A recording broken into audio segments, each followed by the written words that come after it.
নমস্কার বন্ধুরা, আমি শিল্পী ইউনিক শিল্পীস কিচেনে তোমাদের সবাইকে স্বাগত।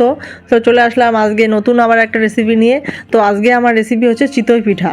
তো আমি এই পিঠাটি আজকে ঘরে থাকা সেদ্ধ চাল দিয়েই করে দেখাবো। তো চলো আর বেশি দেরি না করে রেসিপিটি শুরু করা যাক। প্রথমে একটি কাপে দেখো আমি 1 কাপ চাল নিলাম, ঘরে খাওয়া সেদ্ধ চাল। তো এখানে প্রায় 200 গ্রাম সেদ্ধ চাল আছে।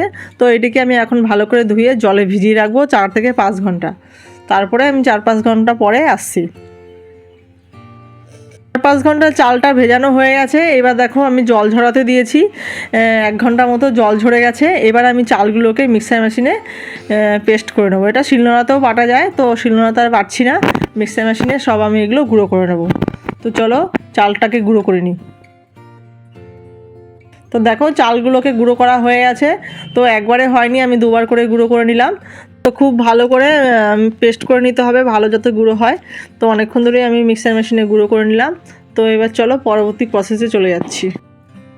তো এখানে দেখো চালের গুঁড়োটা নিয়ে নিয়েছি, আর নিয়ে নিয়েছি এখানে গরম জল। তো গরম জলের পরিমাণটা কতটা লাগবে লাস্টে আমি বলে দেবো। তো গরম জল অল্প অল্প করে দিয়ে আমি চালের গুঁড়োটাকে মাখিয়ে নেব। তো সব জল একবারে দেবো না, একটু একটু করে এরকম করে মাখাবো আর জল দেবো, মাখাবো আর জল দেবো। তো চলো চালের গুঁড়োটাকে মাখিয়ে নিই। এ দেখো আরেকটু জল দিয়ে নিলাম।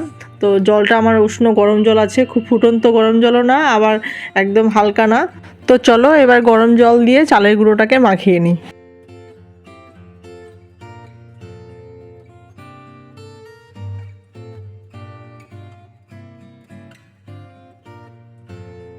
তো দেখো চালের গুঁড়োটাকে আমি ভালো করে মাখিয়ে নিচ্ছি, অল্প অল্প করে জল দিয়ে ভালো করে মাখিয়ে নিচ্ছি। একবারে জলটা আমি দিচ্ছি না, একটু একটু করে জল দেবো আর মাখাবো, তাহলে আর ভেতরে কোনো লাম্পস থাকবে না।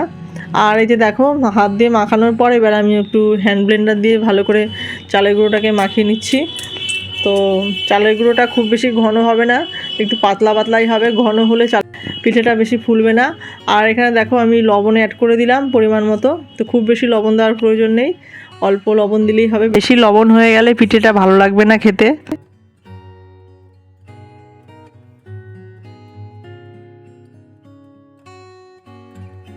তো দেখো চালের গুঁড়োটা মাখানো আমার কমপ্লিট, নুন মেশানো হয়ে গেছে। এবার এটাকে আমি আধ ঘন্টার জন্য আমি ঢেকে রাখবো, তারপরে আধ ঘন্টা পরে আবার আসছি।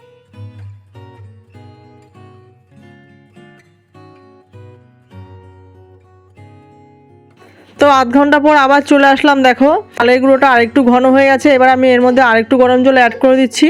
তো জলের পরিমাণ কতটা লাগলো আমি সবার লাস্টে বলে দেবো কতটা জল লেগেছে। তো এবার আবার একটু জল দিয়ে আমি চালের গুঁড়োটাকে গুলিয়ে নিলাম। তো মিশ্রণ আমার তৈরি। এবার দেখো আমি ননস্টিকের বসিয়ে দিয়েছি গ্যাস ওভেনে।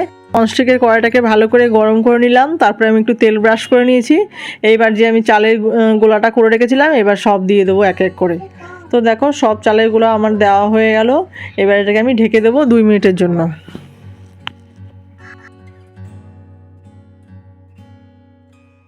মিশ্রণটি সব দেওয়া হয়ে গেছে, এবার আমি 2 মিনিটের জন্য ঢেকে দিচ্ছি।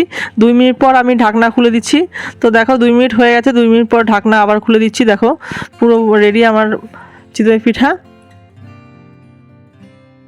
তো এইভাবে সব এক এক করে তুলে নেব।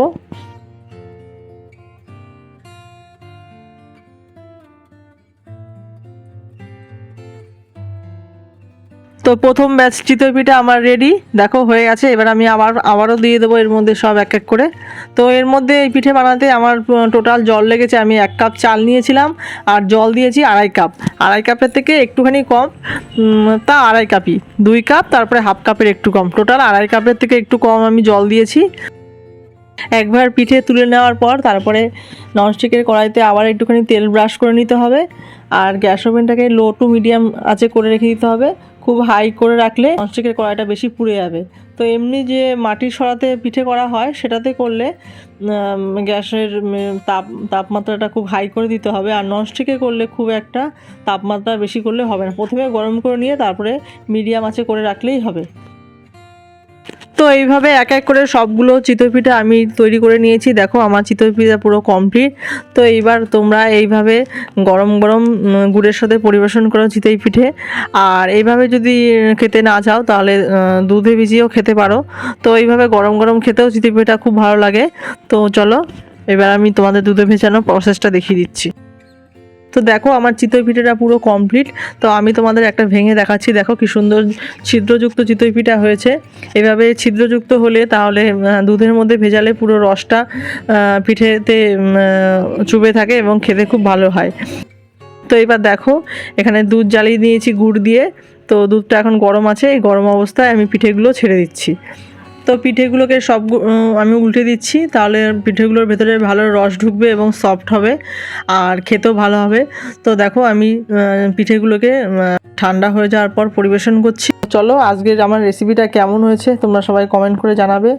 আর যদি ভিডিওটা ভালো লেগে থাকে please like comment share and subscribe করে দেবে। দেখা হচ্ছে পরবর্তী কোনো ভিডিওতে, পরবর্তী কোনো রেসিপি নিয়ে। টাটা।